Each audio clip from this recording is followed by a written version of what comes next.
Hey everyone, Rob from Southgate Media Group here. Before we get started with this podcast, we have a quick message. If this is your first time checking out the show, we love that you found us and we really hope you enjoy it. What we have to say is for the subscribers. If you enjoy our shows, would you please donate to help keep these going?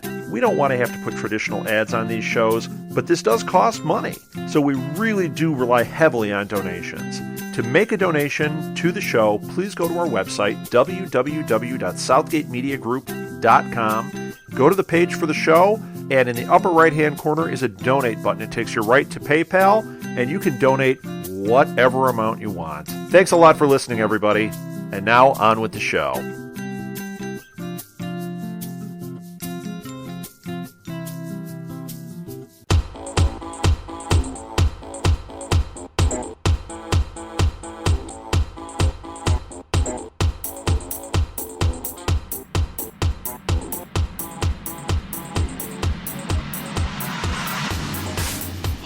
Arrowheads, are you ready to quiver? Funny business in the first 30 seconds. I literally couldn't help myself.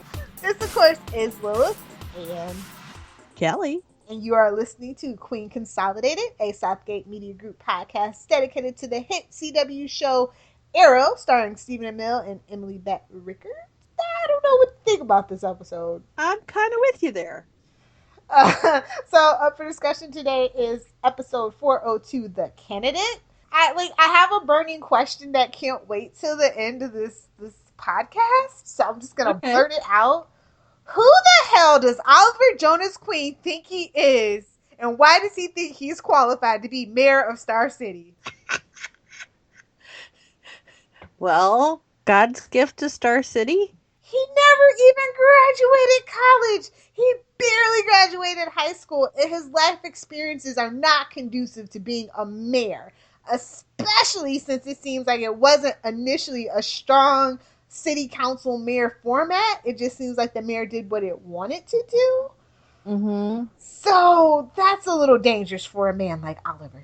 Gotcha. Ugh, it's the worst thing I've ever heard on the TV show. Like, it's a thing in the comic books. Like, don't get me wrong. That actually was a beautifully written, wonderful arc. And I feel like it's too soon. Mm. Oliver's not ready. He still has a ton of growing up to do.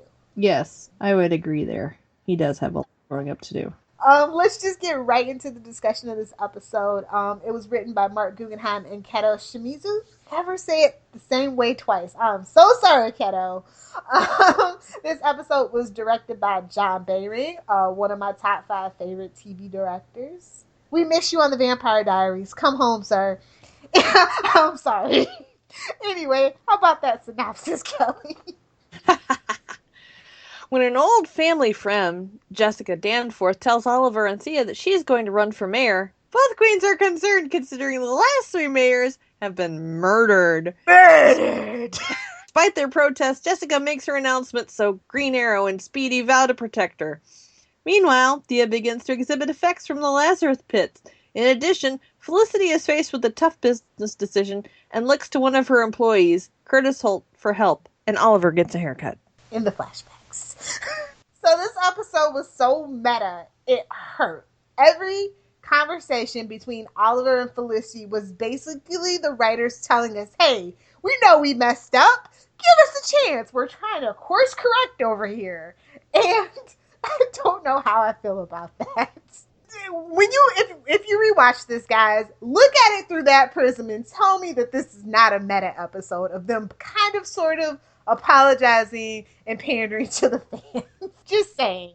Let's talk about the guest stars. Of course, we get a special appearance, quote unquote, according to the credits in this episode, by Neil McDonough as Damien Dark. Echo Colum makes his debut as Curtis Holt, the future Mr. Fantastic. Lovely British actor Jimmy Akingbola as Baron Ryder. And we had Alexandra Calvert as Lonnie Macon. And Eliza, spelled really weird. Raturu. Tira Scobaye as Madison Danforth. And 7 of 9, Jerry Ryan, as Jessica Danforth, a.k.a. Moira 2.0, but the better edition. Yes. Because she hasn't murdered 512 people. That's very true. Like, how you gonna be running for mayor, saying that you're the friend of, like, the most hated woman in America? Oh, Star City. Y'all a mess. Yeah, well. Like, we're just gonna whitewash every bad thing Moira did because she's dead? Not me! Nope. Only Me because she's either. a fictional character. Yeah, well, that does help, but... This episode was so messy. I just want to start with the flashbacks first, because they were actually very bearable because they were short, very Right. short segments. Yes. So Oliver is on the island after getting drop kicked off the plane. That was funny. Straight up murders a dude, and then throws his body on a landmine and gets his job.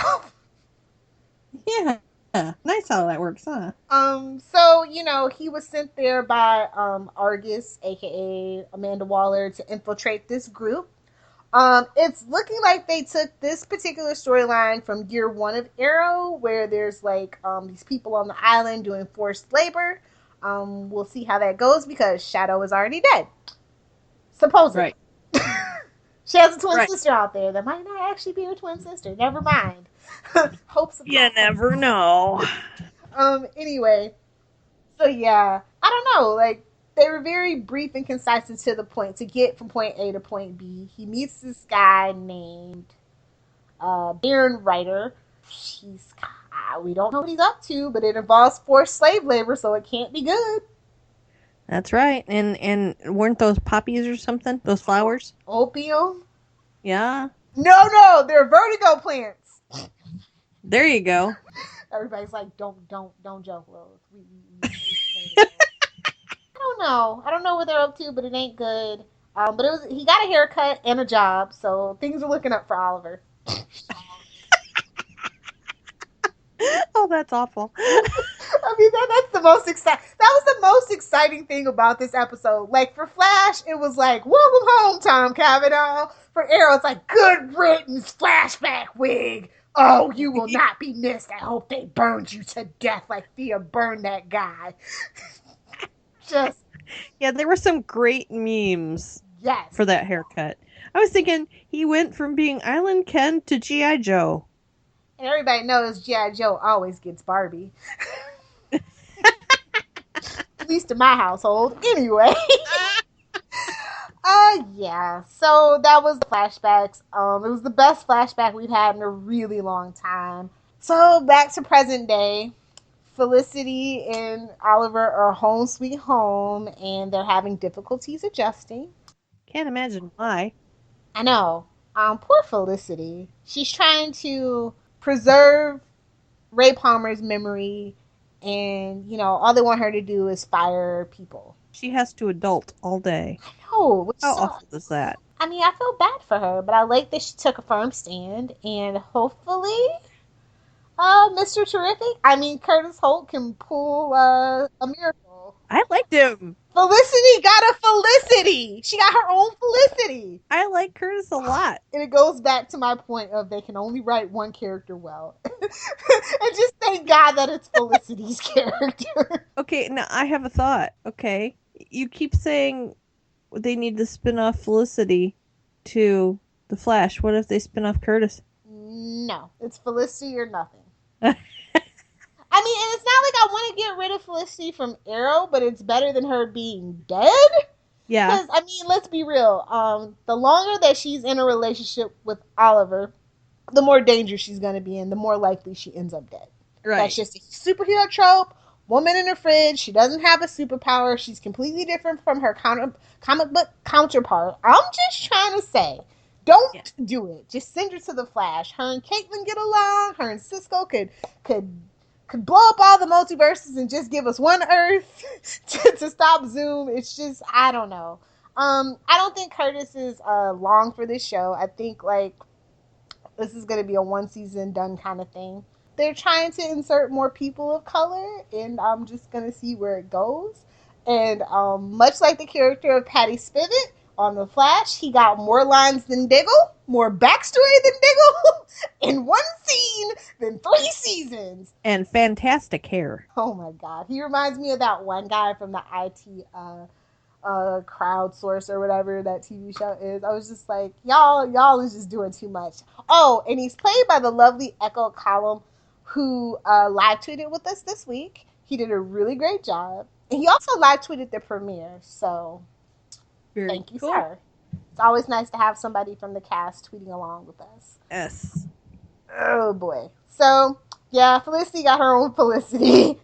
And we're going to see how this goes. What life-changing tech they come up with. Probably Spears, which is what he's known for. Just saying. Anyway, we also had a new kind of sort of villain named Lottie Macon. He is going to probably be back in a cape and a mask, calling himself Anarchy because of the symbol he left in the ambulance. Yes. I'm bored to tears with these villains already. Like, we gotta do better. I'm not impressed by Damien Dark just yet, especially with the announcement that it seems as if he's going to be spinning off to the Legends of Tomorrow as well. So now that tells me that we are most definitely literally only spinning our wheels to the crossover. So nothing really matters right now in Arrow for me until we come back from the break in January. For 3 years in a row, mind you. No, it is 3 years. Oh my God. Because year 2, we had the spinoff. We had to prep for Barry's arrival for the spinoff. Year 3, we did the first crossover. And this year, we're spinning off another show. So, yeah. 3 years in a row, we're spinning our wheels until January. That is not cool. No. Because literally, Moira's trial really didn't matter at the end of the day in the season that Barry shows up either. And he totally kind of... So it's just like, Arrow, I love you, but y'all got to do better. You have to do better. Like, it's been it's been like, 72 episodes, and I still feel like I don't know anything about Oliver, except that he's a liar, he's shifty, he's shady. He wants to change, yes, but I just don't feel like he's capable of it. Like, all these changes you try to put Oliver through, I just don't buy it. It's just so inorganic. I just can't stand it. Like, I feel so bad for Stephen Amell because, like, I love Stephen, but I really, really do not like Oliver. I just don't. And I can't put my finger on what they need to fix other than to say everything. Yeah. Even now that he's going by Green Arrow, it has not fixed anything for me because it's not believable. I don't see the light and hope and the inspiration that he needs to be literally just glowing at this point. And I'm just so frustrated. I'm sorry, guys. I'm really frustrated. Yeah, I think that the whole dynamic between him and Diggle, too, has to change. It's always been rocky, though. Like, then they try to fix it, and then the very next episode, they ruin it again. And it's like, okay, well, at least he has Felicity, and now she's just really, honestly, kind of this boring love interest. And she has this whole Palmer Technologies subplot that is probably going to end up with him getting Queen Consolidated back or something, which I'm not here for. Because I don't think he's going to be mayor. I don't think there's anyone in hell in season 4 of Arrow, Oliver Queen, should be mayor.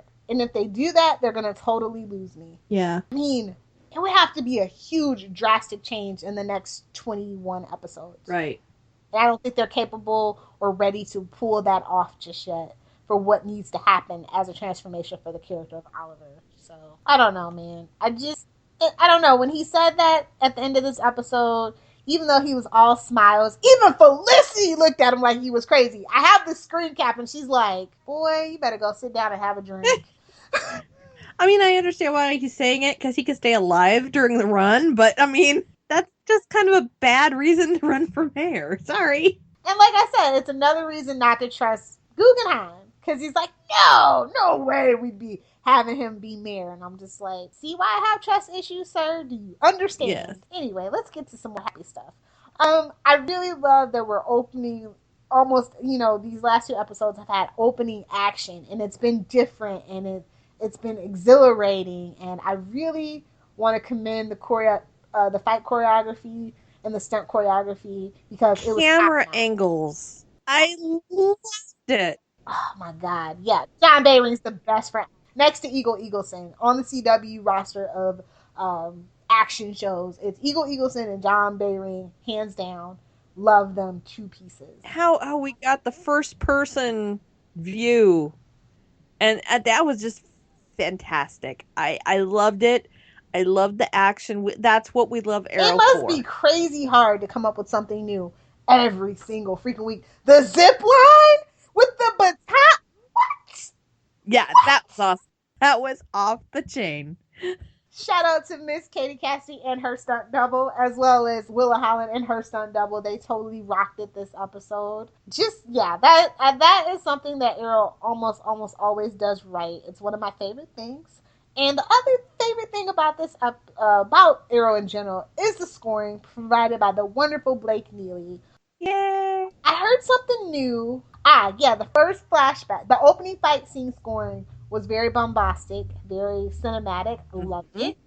And then the first flashback, the scoring was something new that I cannot wait now for Arrow season 4 soundtrack. Yes, Blake is a genius. That's all there is to it. He really is. Like, I might not like the flashbacks, but when he does something new, I sit up and notice for sure. I don't think the man sleeps. He can't possibly. I mean, okay, let's think about this. How many shows is he writing for now? Well, The Mentalist is done, but he still has Arrow, Flash. I heard that he was doing Supergirl, and I know for sure he's doing Legends of Tomorrow. Yeah, well, he did the pilot for Supergirl. Yeah, and so that pretty much means he's there for good. Okay, 4 scores. So 4 hours of music a week. He also did Vixen over the summer, too, so. Holy flippin' cow. I'm sorry. I cannot imagine composing 4 hours of music a week. I would be either gray, bald, or both. And as far as I know, Blake Neely still has all his hair, so. And one of these days, we're gonna have to have him on the show. I don't care if it takes me all the rest of the season. We're getting Blake Neely. Okay, so yeah, Team Arrow is kind of still not functioning very well. Like, Oliver, it seems like he kind of broke up their momentum. And Yeah. Thea's off kilter. And I guess I'll save that for my conspiracy theory. But it's just really weird that she seemed perfectly fine before he showed up. And then it's like, oh, it's been a 6 whole months. And I guess it was just really slow acting. Sure, buddy. Tell yourself what you need to. Well, no, she's been a little aggressive even when he was gone. A little, but they're facing these ghosts, and you kind of have to take a hard line. It's kind of with them either kill or be killed at this point. Right. But, I mean, after the takedown, she's been kind of, like, adrenaline hyped up. Yeah. Which you would be. But, and you got to think about who taught her to fight. I mean, he basically hypnotized her into, like, when he was training her to be overly aggressive and not think. I think that has a lot to do with it as well. Yeah, I would agree. So, it's a couple of things. She's working out some issues. Let's just say that. Yeah. But yeah, I thought it was really cool. I don't know. Maybe Oliver wants to hang back sometime. Like, I don't know. Like, I just really wanted to see the team dynamic between Diggle, Thea, and Laurel. It seemed like they were kind of getting the rhythm of it. And, like, we keep getting shortchanged on Team Arrow without Oliver. Because Oliver says, even in last season, he wanted his legacy to carry on without him. And he had all these quote-unquote capable people that could do so. But we never quite get there. Do you know what I mean? And it's just a bummer. Yes. Like, I feel like just a couple of episodes where he just, like, maybe he breaks his back since the show wants to be like Batman so bad. And, somebody has to take up that mantle again. Like, I don't know. Like, so we need Arrowless. Yeah, I like Arrowless Arrow. I mean, the side characters are everything for me in this show, unfortunately. And they keep trying to tell me that he's going to be like comic book Oliver Queen. And I'm like, it's too late. The damage is done. Yeah. But I don't know. I liked him with Felicity. I hated him with everybody else. That's the problem. Gotcha. What did you think about the team dynamics? I think it's totally screwed up because everybody is keeping secrets from everybody else. And, Thea didn't really, I don't think she really comprehends. Now we got Laurel making the secret decision to go take Thea to Nanda Parbat. Bad news. You don't go to Nanda Parbat without telling somebody, because somebody may have to drag your butt back. You know? You got Diggle, who's understandably upset with Oliver. I wish they could bury the hatchet, but they still got their issues. I think he totally needs to bury the hatchet. He's been the bigger person before, and he needs to be the bigger person again. And I hate to say it, it has to be him. I mean, Oliver's a big whiny baby. Yeah, it's gonna have to be Dick, and he is gonna have to put some boundaries, I think, in for Oliver, because I think Oliver, he just doesn't. Well, at least in the past, he has not thought about others. He's thought about how to get the job done, but not the consequences of getting the job done. Yep. If that makes sense. And it still shows to this day, unfortunately. He just needs a lot more discipline. And yeah, I feel like he needs a mentor. Somebody needs to come in and help him out. And if it's not going to be Diggle, I'll take anybody at this point. Yeah. Anyway. Poor Diggle didn't get much to do this episode. He got to kick a little butt. He got to pout a little bit. Shared a little screen time with Laurel. And that was about it. And that's unfortunate, considering that, he's put the pieces together that, Damien Dark is running Hive. Hive killed his brother. So what we gonna do about it, man? Right. And when is he gonna share that, with everybody else, so they could get, because right now people don't realize they need to rally around him and help him with this, because they don't realize or haven't put together the, you know what I'm saying, the pieces. Absolutely. I mean, Laurel, she's kind of just in the background. She's kind of like a fly in soup right now, and it's unfortunate. Like, when she's outside of her little Black Canary costume, she is literally the fly in the soup. Like, everybody kind of just ignores her. Like, she was left out of the loop about Nanda Parbat, even though Thea's living with her for 6 months. Yeah. That's kind of a big deal. It's rough. But, I mean, to me it seems, it's terrifying thinking of them running off to Nanda Parbat by themselves with nobody else knowing. I don't think it's terrifying because the plot doesn't demand for it to be terrifying, because, if you've been keeping up with Legends of Tomorrow, you know that she gets, Sarah, aka Katie, gets revived.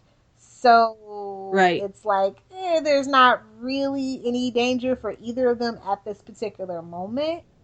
But if we didn't know that... Well, Malcolm's there at the same time, and he is Thea's dad, and at the same time, I feel like he might feel like he owed Laurel that, because he did she was collateral damage in his plan to become Ra's al Ghul, or at least to get the blood debt cleared. Right. And Nissa's there, and if Merlin gets out of line, Nissa will kick his butt.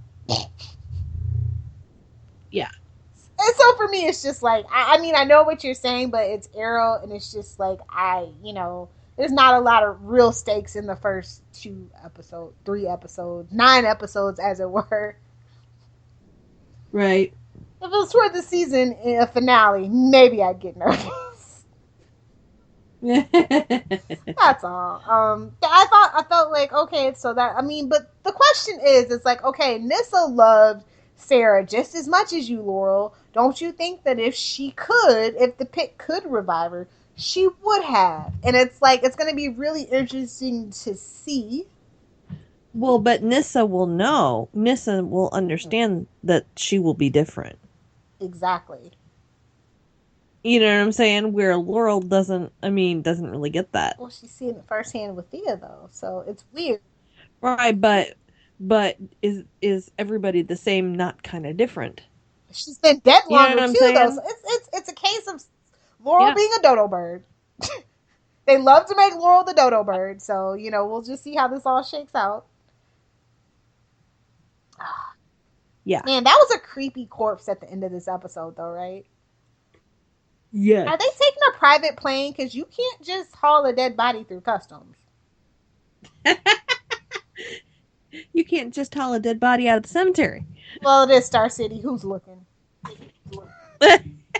It's not Gotham. It pretty much is at this point, right? Well, kinda. They're both Detroit, just falling apart, dilapidated, bankrupt. No mayoral direction whatsoever. Yeah, who's making all the laws and everything right now? Nobody. Dude, almost all the DC shows have mirror issues. Gotham does. Oh yeah. The Flash, their mirror looks a little old. No offense, Tony Bellows. Looks like he's getting ready to retire too. Yes. Oh, anyway. Let's talk about Thea. I like this version of Thea, and I'm not sorry.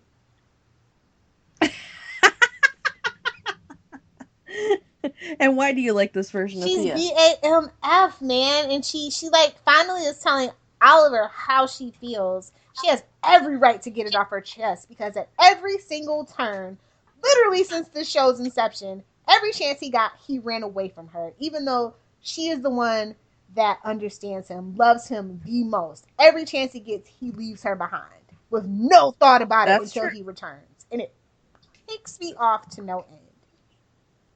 That's very true, actually. They're not even living together. She's living with, no offense. I've always been like a proponent for Laurel and Thea to come together and like go on crime fighting sprees and stuff. But at the same time, Thea, like I remember when I loved the Queen sibling relationship where they would eat popcorn and she would catch him up with pop culture references, and we just haven't had that. That's his only family. That is his baby sister, and he treats her like garbage. Yep. I'm sorry. Yeah, he doesn't spend any time with her at all. Unless they're out kicking booty. I mean, he drives off into the sunset her. with her having this pit issue. Into the sunset, no worries, living domestic bliss. It's crazy. Yes.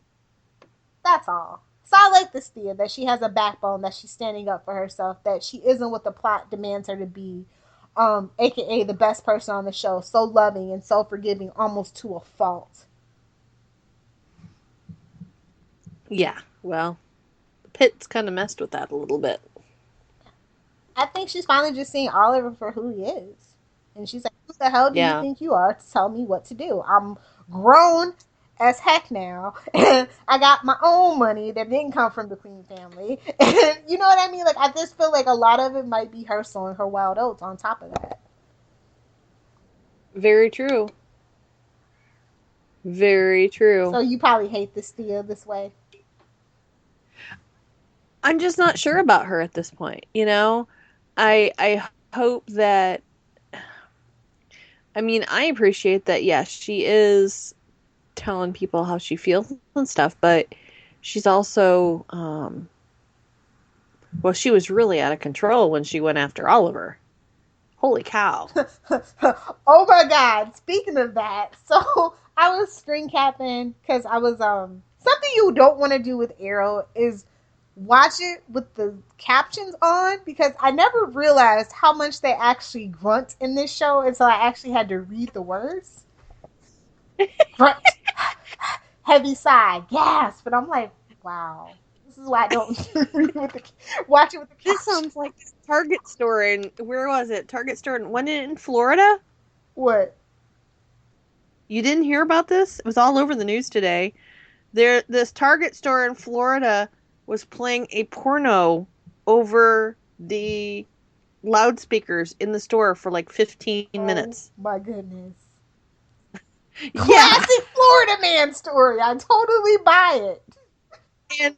And all the employees and stuff are picking up phones, trying to call somebody, trying to get it off, and they can't figure out what to do or where it's coming from, or, I mean, yeah.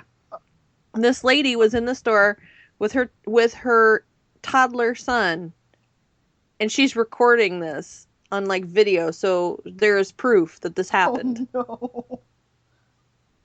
Oh yeah, you'll have to search it. Just came out all over the news today. I would totally will, because that is a classic Florida man story. Anyway, well, you you guys also had a guy down there that turned himself in for killing his imaginary best friend, Mr. While he Happy. was high. Well, he was mad at Mr. Happy because Mr. Happy kept cleaning out his bags of Coke and leaving them on the floor, and leaving them around, and also leaving empty vodka bottles on the floor. But the stick that broke the camel's back was when they were driving and Mr. Happy jumped out of the car, and he got arrested for driving under the influence instead of Mr. Happy. So when he got home, he took Mr. Happy out into the backyard, stabbed him multiple times, cut him into pieces, and buried him in the backyard. And then he was so remorseful he couldn't stand it, and he turned himself into the police and asked for the death penalty. Oh, wow. That's way better than mine, where the guy gets so high he has to call 911 to come save him. You say this was like 2 weeks ago. Oh, Florida. What have I gotten myself into? Yeah, good question. Anyway, let's see. What else can we talk about? Oh my God. Why can a meal on TV not be awkward anymore? Like, they all have to be awkward. That awkward brunch with the Danforths. Really? Yes. That was really kind of creepy, the whole, Moira was such a saint. You don't get the news from whatever rock you were living under. Exactly. Poor Jerry. And Oliver and Thea are like, so you want to run for mayor? Yeah, that's not a good idea. Really? Yeah, exactly. Oliver has the worst lies. He has not gotten better in 4 seasons at lying. No. He really hasn't. He jumps off the balcony and I'm like, Oliver, act like a civilian. What are you doing? That's not what normal people do, chasing after the bad guy. That's literally the opposite of what normal human beings do. Yes. Oh, Oliver, we're going to have a talk. Yes, about staying, incognito. Yes. Speaking of that, I love how Felicity's like, I want a code name, and oh yeah, Diggle should have one too. Yes. And that was never addressed. Even she said, I know we're not ever going to talk about it. She called it. Yep. See, very meta. This episode was super, super meta. You know who it's going to have to be? It's going to have to be Cisco. Oh, yes. They should have like a phone conversation. She'd be like, I want a code name. And then he's like, you're Oracle. Yes. There you go. And I don't mind her being Oracle. I'm okay with her being Oracle 1.0. Yes. Oh my God. I am so unimpressed with Damien Dark right now. I mean, he has the menacing demeanor and everything, but like, I just can't see the forest for the trees with his plan. It's like Gotham. It's like, okay, you don't want anybody to be mayor. Do you want to be mayor? Like, what is this? Are you Court of Owls too, secretly? Maybe. I just honestly don't know what to think about this Damien Dark thing. Again, especially because it ties into Legends of Tomorrow. So, and right. Vandal Savage and all that stuff. And which is true to form to the comic book. So, 1 brownie point for that. Only one. Because those are like my least 2 favorite villains ever in all of DC. Next to Darkseid and the Anti-Monitor. Hashtag Channel 52. Anyway. Oh, and hashtag World's Finest. Yeah. I don't know. I don't know what to do with this episode. It's meta and messy, and I like it because of that. But everything else about the episode just kind of falls flat for me. Like, Anarchy kidnapping the girl and being rogue was all weird. And the Easter eggs were random as hell. And I'm just like, did y'all pull balls out of a thing to put the plot together or nah? That's what it felt like. It felt very disjointed. Like, oh yeah, we need an extra villain. Yeah. Anarchy. Oh. Okay, I'll see what I can do. Yeah. Yeah. I don't know.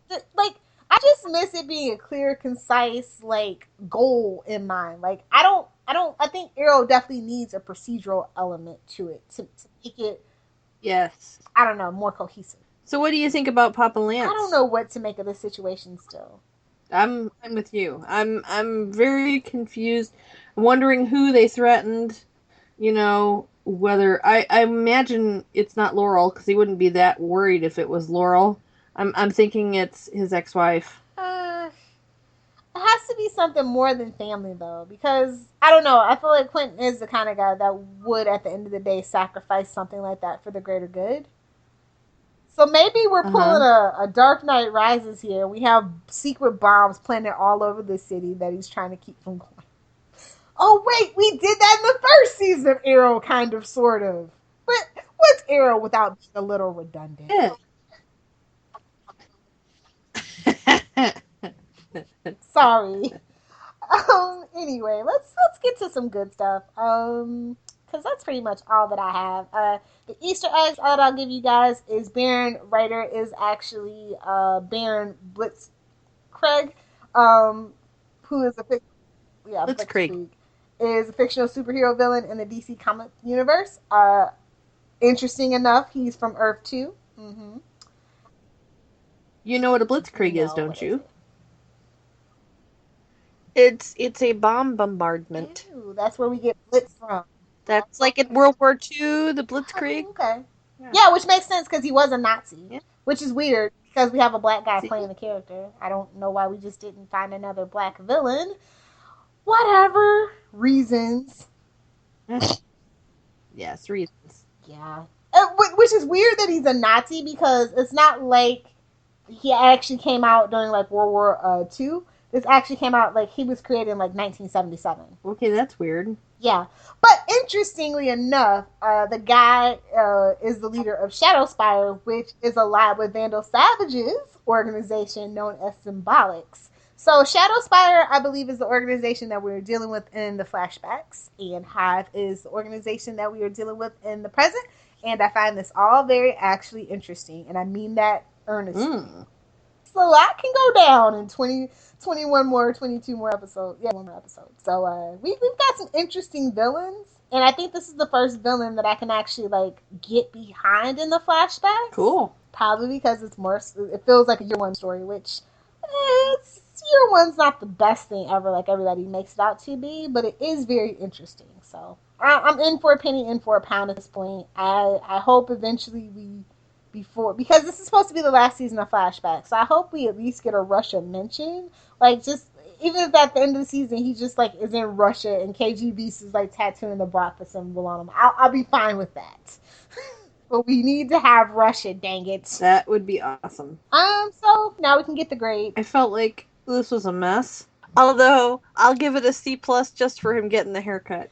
You know what? It's messed up that something as trivial as a haircut was the best thing about this episode for me.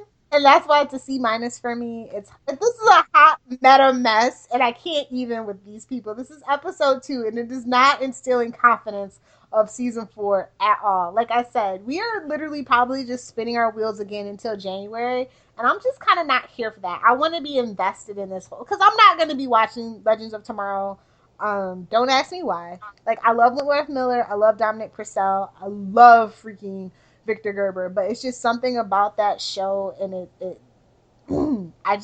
it's not my type of thing. So, like, now that The Flash and Arrow are spinning their wheels for this spinoff, I'm just kind of like, The Flash is doing it better, don't get me wrong, but Arrow has done this, like I said, for 3 seasons in a row now to me, and I can't deal with it.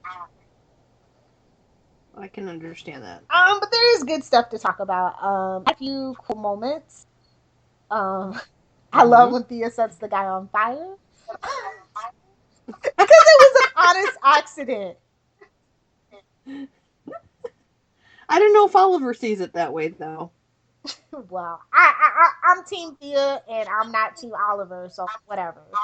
But something that's really cruel. I like when Thea breaks the would-be informant's arm. She's like, who's got the power now? And she pops a little wheelie after he tells her to get out. Like, dude, Thea is sowing her wild oats, and I love it. And don't judge me.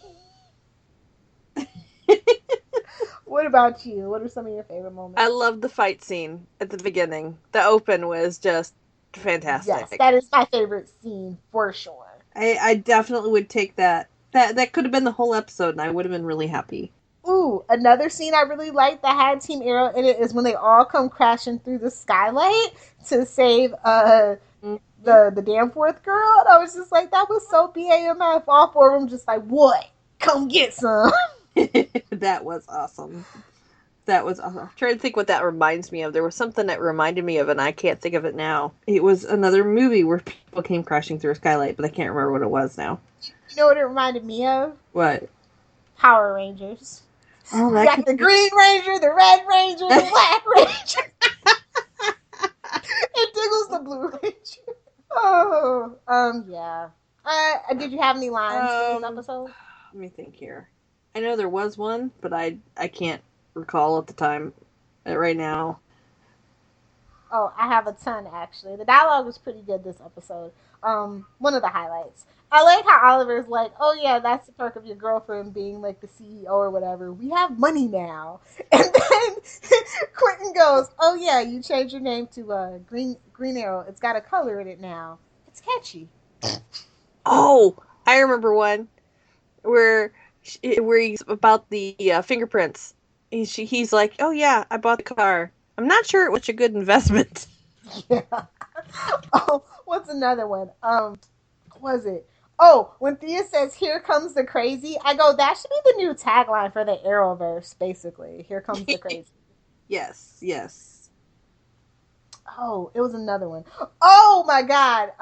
When Damien Dark was like talking to the guy and he's like, I said good, he was like good night, and it reminded me of that video game where it's like, I said good day, sir.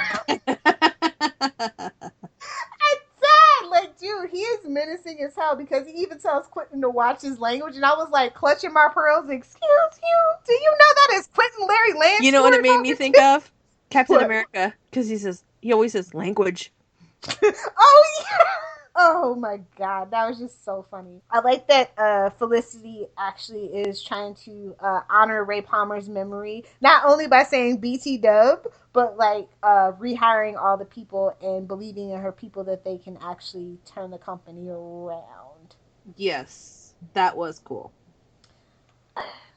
I actually have... Oh, yeah, shout out to the new love fern that we got in this episode. Hopefully the police don't raid Palmer Technology and kill that one, too. That would be bad. Oh, my God. They had a South Park reference in this episode. So the guy that Oliver killed in the flashback was named Kenny. Oh, no. So they were like, that's the guy that killed Kenny? But I was waiting for him to say, you bastard. Oh, my God. In the flashback, they totally did the opening narration. My name is Oliver Queen. And I was like, yep. That was crazy. Oh, and one obscure one that I found was they said a street name of 4th and Pierce. And that, I believe, is a shout out to a character named Anissa Pierce, who goes by the code name Thunder. And she is a superhero. She made her debut in Green Arrow Volume 2, number 26 in 2003. She's a member of the Outsiders, and she was created by Judd Winnick and Tom Rainey. Oh, and I don't know if you guys ever watched an 80s series called Wise Guys, but it seems like Mark Guggenheim Marketo did, because they totally name-dropped Rick Penzolo, who was played by Stanley Tucci in that TV show. I love Stanley Tucci, and I love, like, mafia themed stuff. So yeah, that was awesome. Really cool. Oh, there were also Bert and Nelly and Triad mentioned, so they totally remember season 1. They need to act like it. Season 1 is my favorite season of Arrow. That's Can you believe it? And it was a good, solid opening season, and I haven't seen anything surpass it really. Like the premiere was good for me, and the finale was amazing, and there was Odyssey. Yep. Like, so many of my favorite episodes come from season 1, and when I like try to stack up seasons 1, 2, and 3, and now 4, it's just not holding a candle to it. It's so weird for me. Yeah. Because normally it's not that way at all. I don't know if it's a nostalgia filter or not, but I do definitely think they did some of their best work in season 1. Anyway, Felicity says the Star City doesn't have decent sushi, and I'm upset. Yeah, that needs to change. Anyway. Maybe they'll make a sushi machine. Oh, it's not the same. To go sit down, have some good warm sake and some miso soup. Oh, now I'm making myself hungry. I gotta stop. I sound like Laurel now. All I need is a bottle of wine. Yeah, the last time, last nice place I went to like that, I found that the sake comes in boxes. Really? Yep. Just like wine. I just had to laugh. That is awesome. I have pictures to prove it. That is funny. Tip it! Oh, anyway, let's get out of here. I want to remind you guys to pick up Green Arrow number 45 and Green Arrow Annual number 1. They both have a Halloween themed kind of story, as well as pretty cool Monster of the Month variant covers. So if you can find those, definitely check them out. Phil and I reviewed them on this past week's World's Finest. So if you want to know a little bit more about those 2 issues, be sure to check us out there. And that leads into shameless plugs and self-promotion, of course. Well, of course. Well, you can find me on Twitter, Tumblr, Instagram, and anywhere else that really matters at SuperSquint, that's SuperSquint. And you can also listen to me on Before the Bat with Phil and Tyler. And of course, on Flashpoint with the lovely Miss Lilith. So, you guys can find me on Twitter at Lilith Hellfire. I'm on Tumblr. It's lilithhellfire.tumblr.com. You can find us, Queen Consolidated, on Flash at QC_SMGpod. Our email is queenconsolidated.smg@gmail.com. And we are also on Facebook at, you guessed it, facebook.com/Queen Consolidated. Yay! I'm going to be starting a giveaway, a weekly giveaway starting next week. And also I post really cool news and stuff. So I want to encourage you guys to not only like the Facebook, but please be sure to check every day for giveaways and up-to-the-minute news about Arrow. We're also on Tumblr at queenconsolidatedpodcast.tumblr.com. I've got to get some more content going. You can check that too for news and even drop us an ask. So we look forward to hearing from you in any and all ways. So this has been Lilith and Kelly. Queen Consolidated. Signing off.